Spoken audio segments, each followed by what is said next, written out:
Kocacık was a village in Macedonia, defying the passage of time. One sunny afternoon, little Asude sat on a stone wall, watching the tobacco fields before her ripple in the wind. Her grandfather, Hikmet, stood right beside her, his all-knowing eyes fixed on the same view. The houses of Kocacık were built of stone with tiled roofs. Each one whispered a centuries-old story. In the mornings, only Asude's laughter and the sound of livestock echoed through the narrow, cobbled streets. Every corner, every step was familiar. But that year, the sky felt heavier than usual. Grandfather Hikmet would sit in the village coffee-house among the now silent men, looking at the thick, gloomy letters in the newspapers. The same word was a whispered worry on everyone's lips: war. Even while playing, Asude kept her ears wide open. Deep, muffled sounds from the distance.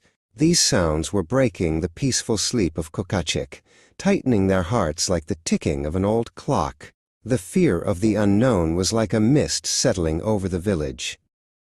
One evening, Asude moved closer to her grandfather with worry. Grandfather Hikmet hugged her tenderly and pointed to an old, wooden chest with his finger. "Look, Asude," he said. "This land has seen much. It has survived many storms. But these walls have always stood firm." Village life continued with stubborn resistance. Even while baking bread in the tandir oven, the women kept their ears alert. Aunt A's kneaded the dough with one hand while whispering news of arrivals and departures with the other. The rhythm of life persisted, a blend of fear and defiance. Asude stood by the Sadirvan fountain in the courtyard of the village's oldest mosque. The moss on the marble and the carvings on the stones told a story of centuries-old patience.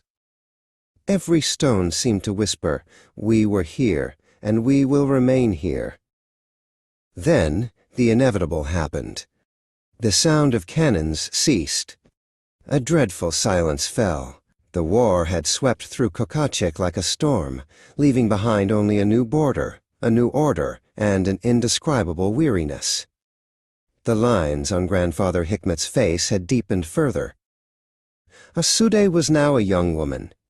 That summer, working in her father's tobacco field, she inhaled the scent of the soil in her hands.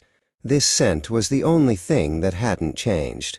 The earth did not forget the wars, the borders, or the pain, but it continued to turn green again every spring. Grandfather Hikmet stroked Asude's head. "History is not in the buildings or the books, Asude," he said. "History is in this soil you hold between your fingers. Do not forget it. Keep it alive." And Kocacık, maintaining its silence from that day, continued to breathe, ready to meet the next spring.